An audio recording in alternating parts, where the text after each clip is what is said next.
నమస్తే. ప్రస్తుతం మనతో పాటు ప్రముఖ ఆధ్యాత్మికవేత్త, ఆస్ట్రాలజర్ జయేష్ శర్మ గారు మనతో ఉన్నారు. గురుగారితో మాట్లాడేద్దాం. గురుగారు నమస్కారం. నమస్కారం. గురుగారు, మే నెలలో సింహరాశి వారి పరిస్థితి ఎలా ఉండబోతుంది? గురుగ్రహ మార్పు కూడా విశేషంగా ఈ నెల జరగబోతుంది. దాంతోపాటు ఇతర గ్రహాలు కూడా మారుతూ ఉన్నాయి. మరి గ్రహ మార్పుల కారణంగా సింహరాశి వారికి ఏ విధంగా ఉండబోతుంది ఈ నెల? శ్రీ గురుభ్యో నమ. శ్రీ మహాగణాధిపతి నమ. శ్రీ మహాసరస్వతి నమ. హరి ఓం శ్రీమాత్రే నమ. మే మాసం వైశాఖ మాసంలో యొక్క ఫలితాలు చూసినట్టయితే సింహరాశి వారు మఘ నక్షత్రం 4 పాదాలు, పుబ్బ నక్షత్రం 4 పాదాలు, ఉత్తర నక్షత్రం 1వ పాదము సింహరాశి. ఈ సింహరాశికి ముఖ్యంగా గ్రహస్థితి సప్తమంలో రాహు, జన్మంలో కేతువు, అలానే వీరికి శని శుక్రులు అష్టమ స్థానంలో సంచారము, అలానే భాగ్యంలో బుధుడు, తదుపరి గురువు దశమం నుంచి ఏకాదశ స్థానము, 12లో కుజుడు. ఈ యొక్క గ్రహస్థితి చూసినట్టయితే జన్మస్థానంలో కేతు సంచారం చేయటం వల్ల కొంత జ్ఞానము, భక్తి, ఆధ్యాత్మికత పెరగటం, అలానే కొంతవరకు వీళ్ళకి నిలకడలేని మనిషిగా ఉండడం. అంటే ఊరికే తచ్చాడుతూ ఉంటారు, అటు ఇటు ఇటు అటు, ఏంటా ఊరికే తిరుగుతున్నాం అని అడుగుతుంటారు. వీళ్ళకి ఏంటంటే అట్లా తిరగకపోతే కానీ పని కాదు, అంటే వాళ్ళ పరిస్థితి ఆ విధంగా ఉంటుంది. ఏదో ఒక పని పెట్టుకోవాలనే తిరుగుతూ ఉంటారు అట్లా, జన్మస్థానంలో కేతు ఉండడం వల్ల. అలాగే సప్తమంలో రాహు ఏమైనా మనిషిని రెచ్చగొట్టడము, ఎదుటి మనిషి ఏమైనా పని చేస్తే దాన్ని విపరీతంగా వ్యంగ్యంగా మాట్లాడటము, లేదా వాళ్ళకి ఏదైనా నొప్పి వచ్చేట్టు అంటే వాళ్ళకి ఇబ్బందికరంగా మాట్లాడటం, అలా గొడవలు ప్రభావం చూపించే అవకాశం. ఇది సింహరాశి యొక్క ప్రధాన పరిస్థితి. కాబట్టి ముఖ్యంగా చెప్పాల్సిన నోటీస్ చేసుకోవాలి సింహరాశి వారు. ముఖ్యంగా ఈ విశ్వావసునామ సంవత్సరంలో గొడవలకి తావివ్వకుండా ప్రయత్నం చేయండి. ప్రతి ఒక్కరూ సింహరాశి వారు ఎవరైతే ఉంటారో ముఖ్యంగా చెప్పబడుతుంది ఈ యొక్క నోటీస్ చేసుకోవాల్సింది. ఎందుకంటే సింహరాశి వారికి అష్టమంలో శని, అలాగే రాహు కేతు జన్మస్థానంలో ఉండటం, సప్తమ స్థానంలో రాహు సంచారం చేయటం, అలానే గురువు వీరికి 12వ స్థానం 11వ స్థానం సంచారం చేయటం. పెద్దగా 12వ స్థానం వచ్చినప్పుడే సింహరాశి వారికి బాగుంటుంది ఈ సంవత్సరంలో కూడా.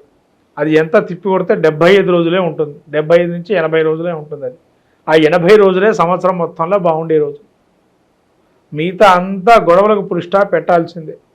ఆ 80 రోజులు మాత్రం మీరు ఏది చెప్తే అదే నడుస్తుంది. ఈ ముందర మాత్రం ఏది నడవదు. అది మీరు ఖచ్చితంగా గుర్తుపెట్టుకోవాల్సినటువంటి పాయింట్. ఎందుకంటే సింహరాశి వారు ముఖ్యంగా ప్రతిదానికి అడ్జస్ట్ కాలేరు, తొందరగా ప్రయత్నం చేసినా కాదు. ఎందుకంటే వాళ్ళకి ఆ నైజం లేదు ప్రస్తుతం.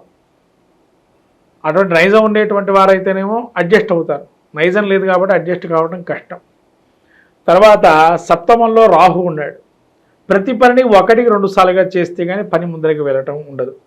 ఇప్పుడు ఒక పని అప్ప చెప్తారు వేరే ఎవరికో, మీకు కుదరక సింహరాశి వారు, వాళ్ళు వేరే వాళ్ళు నియమించినటువంటి వారు ఏం చేస్తారంటే వెళుతున్నామంటారు, వాళ్ళు వెళ్ళేది ఉండదు, అక్కడ ఏమి ఉండదు, చేయరు, ఏ పని చేయరు. వీళ్ళు ఫోన్ చేసినప్పుడు మాత్రం అక్కడ ఉంటారు అంతే. పని అయిపోయిందని చెబుతారు.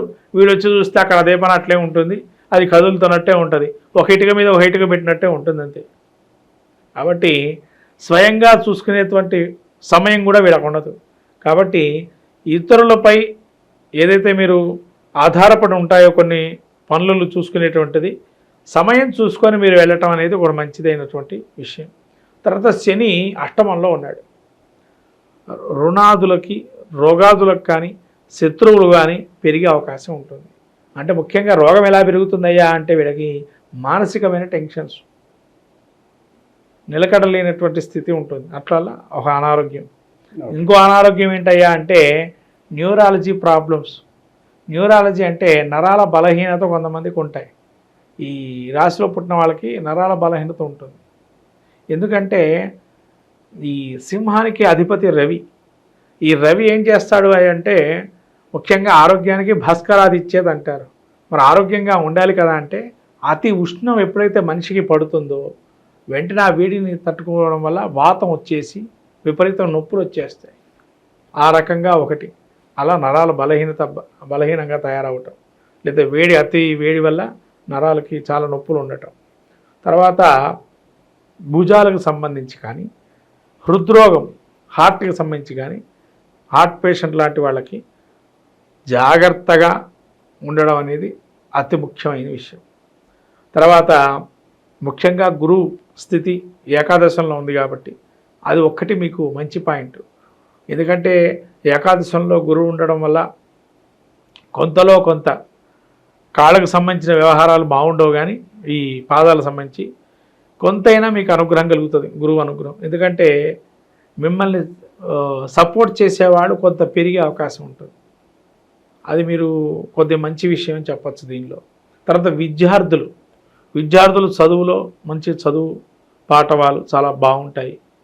ఉద్యోగం లేనిటువంటి వారికి ఉద్యోగానికి సంబంధించి, వృత్తిలో చేసేటువంటి వారికి ఉద్యోగాలు కానీ, మీరు మాట ధోరణి చాలా జాగ్రత్తగా ఉండండి, ఉద్యోగం చేసుకోండి. పని అయిపోయిందా ఇంటికి వచ్చేయండి, అంతేగాని ఇక్కడ విషయం అక్కడ చెప్పడం, అక్కడ విషయం ఇక్కడ చెప్పడం వల్ల ఉద్యోగస్తులకి చాలా జాగ్రత్తగా ఉండడం మంచిది. రాజకీయ నాయకులు ముఖ్యంగా క్రియాశీలకంగా ప్రత్యక్ష రాజకీయాలు దిగకుండా ఉండడం మంచిది. ఎందుకంటే ప్రత్యక్ష రాజకీయాలు దిగితే మీరు ఒక బ్యాడ్ ఇమేజ్ సంపాదించే అవకాశం ఉంటుంది. కాబట్టి రాజకీయ ప్రత్యక్షంగా దిక్కండి, వెనకాలను నడిపిస్తుండండి. నెంబర్ 2లానే ఉండండి. అక్కడ అధినేత ఒక ఉన్నాడు అనుకోండి, దాని వెనకాలే ఉండండి, ముందరికి రాకండి. మెయిన్ మైండ్లో ఫోకస్లో రాకండి. తర్వాత సినీ ప్రముఖులకి కొంత అవకాశాలు వచ్చినా కూడా మంచి అవకాశాలు ఉండొచ్చు, డిజాస్టర్ ఫిలిమ్స్ లాగా ఉండొచ్చు. అలా డిజాస్టర్ అయ్యి మీ చెడ్డ పేరు, మీ ఇమేజ్ డ్యామేజ్ చేసుకోకుండా ఉండడం మంచిది. కాబట్టి జాగ్రత్తగా మీకు ప్రాధాన్యత ఉందా లేదా గ్రహించండి. ప్రాధాన్యం ఉంటే కనుక చేయండి. అప్రాధాన్యతంగా ఉండి ఏదో చిన్నది పాత్రగా ఉందంటే దాన్ని పక్కన పెట్టుకోవడం మంచిది. ఈ చిన్న పాత్రకు మీరు పోయి చేసేది ఏం లేదు, పెద్ద పాత్ర వచ్చినప్పుడే గ్రహించండి మీ ప్రాధాన్యత ఉన్నదాన్ని. ఈ విధంగా ఈ సింహరాశి వారు పెట్టుబడి విషయాలు ఎక్కడా పెట్టుకోపోవడం మంచిది. ఎందుకంటే ఏది పెట్టినా విభూతిలాగానే తయారయ్యే అవకాశం ఉంటుంది, పెట్టుబడులు పెట్టకూడదు. కాబట్టి ఇవన్నీ కూడా జాగ్రత్తలు చేసుకోవటం సింహరాశి వారికి ఈ నెలలో చాలా అత్యవసరం. రెమెడీస్ విషయానికి వస్తే ఎలాంటి రెమెడీస్ చేసుకుంటే బాగుంటుంది గురుగారు? శుభ్రంగా వీరు ఒక ట్రిప్ ప్యాకేజ్ చేసుకోవటం మంచిది. ట్రిప్ ప్యాకేజ్ అంటే ఏదో ట్రిప్కు పోయినట్టు కాకుండా, పిక్నిక్ లాగా కాకుండా, నవగ్రహ క్షేత్రాలు స్వయంభూగా వెలిసి ఉన్నాయి మనకు కుంభకోణం దగ్గర. శుభ్రంగా అన్ని నవగ్రహ క్షేత్రాలు అభిషేకం చేసుకోవటం, ఒక 9 రోజులు కానీ 8 రోజులు కానీ అట్లా పెట్టుకొని, ఒక్కొక్క గ్రహం ఒక రోజు కానీ, లేదా ఉదయం సాయంత్రం అభిషేకాలు చేసేటట్టు అట్లయినా కానీ 5 రోజులకు కానీ అలా చేసుకోవటం మంచిది. కాబట్టి కుంభకోణ క్షేత్రం వెళ్ళేసి అక్కడ మీరు నవగ్రహాలయాలు దర్శనం చేసుకోవటం.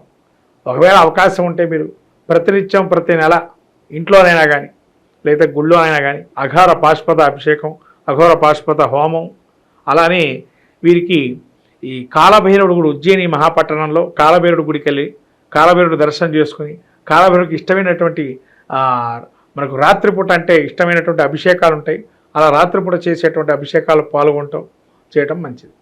మనకు ప్రతినిత్యము కూడా రాశి ఫలితాల్లో అంతర్భాగంగా ప్రతి ఒక్కరి జిజ్ఞాస ఏంటంటే, ఈ నెల మనం ఏం చేసుకుంటే బాగుంటుంది, ఏ వ్యాపారం మొదలు పెడితే బాగుంటుందా, లేదా మనం ఏ విధంగా ఉంటే బాగుంటుంది, వాటి యొక్క గుణగణాల్లో ఏ విధంగా మనల్ని ఇబ్బంది పెడుతున్నారా, లేదా మనల్ని పొగిడే వాళ్ళు ఎంతమంది ఉన్నారు, లేదా ఈ విధంగా అనేక రకాలైన సమస్యలకి పరిష్కార మార్గమే రాశి ఫలితాలు.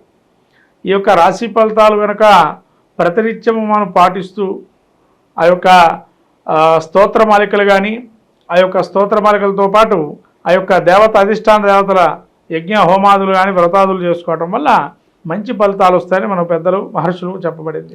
అట్లాగే ఈ యొక్క రాశి ఫలితాలకు వచ్చినట్లయితే ప్రతి మాసం ముందు ఎట్లయితే ఫలితాలు చెప్పుకుంటున్నామో అలానే రాబోయేటువంటి మాసమైనటువంటి వైశాఖ మాసము, ఈ యొక్క మాసంలో దీన్ని మనం మే నెలలో ఈ యొక్క ఫలితాలు, రాశి ఫలితాలు ఏ విధంగా ఉంటున్నాయి, ముఖ్యంగా చెప్పుకోవాల్సిందంటే అతిపెద్దటువంటి మాసం, విష్ణుప్రీతికి అతిపెద్ద విష్ణుప్రీతి అయినటువంటి మాసము ఈ యొక్క వైశాఖ మాసం. మనకు పద్మపురాణము, బ్రహ్మాండ పురాణము, మత్స్య పురాణము ఇవన్నీ కూడా ఈ యొక్క అనేక విశేష అంశాలతో కూడుకున్నటువంటి వైశాఖ మాసం. దానికి వైశాఖ పురాణం కూడా ఉన్నది. అలానే దానాల్లోకెల్లా అన్నదానం గొప్పదని, పానీయాలు ఏదైతే అన్నపానాదులు మనం దానం చేస్తే కనుక గోదాన ఫలితం కలుగుతుందని చెప్పి, అలానే అనేక దానాల్లో కూడా ప్రత్యేకంగా పితృప్రీతిగా ఇచ్చేటువంటి దానాలు కానీ, అలానే ఈ యొక్క వైశాఖ మాసంలో సాక్షాత్తు విష్ణు స్వరూపంగా మనం బ్రాహ్మణ్ణి ఆరాధన చేసి ఆ విధంగా దాన ధర్మాది క్రతువులు చేసుకోవటం వల్ల సాక్షాత్తు మహావిష్ణువు అనుగ్రహిస్తాడని, అందులోనూ అక్షయ తృతీయ అనేటువంటి రోజు, తర్వాత సింహాసనం అప్పన్న చందనోత్సవం, అలానే సత్యనారాయణ స్వామి యొక్క ఏకాదశి కళ్యాణము, అలాగే వైశాఖ పౌర్ణిమ, మనకు వాసవి కన్యకా పరమేశ్వరి జయంతి, అలానే వీరబ్రహ్మేంద్ర స్వామి వర్ధంతి, అలాంటి జయంతోత్సవాలు, అలానే గంగా అవతరణము, గంగా అవతరణం యొక్క భూప్రపంచం మీద ఎప్పుడైతే గంగా అవతరించిందో అటువంటి మహత్తరమైనటువంటి రోజు. అలానే మనకు ప్రతినిత్యం కూడా సంకష్టహర చతుర్థి, అలానే వైశాఖ మాసంలో అనేక దివ్యమైనటువంటి యోగాదులు ఇవన్నీ కూడా కూడుకున్నటువంటి మాసంగా వైశాఖ మాసం ఉంటుంది. ఈ వైశాఖ మాసంలో మీరు శంకర జయంతి, తర్వాత రామానుజుల జయంతి లాంటి ఉత్సవాలు కూడా అనేక చేస్తుంటారు. ఇదేంటంటే మనకు మన సనాతన ధర్మాన్ని ప్రబోధించేటువంటి గురువుల యొక్క ప్రత్యేకమైనటువంటి జయంతోత్సవాలు, ఇలాంటివన్నీ కూడా జరుగుతున్న అత్యుత్తమైనటువంటి మాసం వైశాఖ మాసం.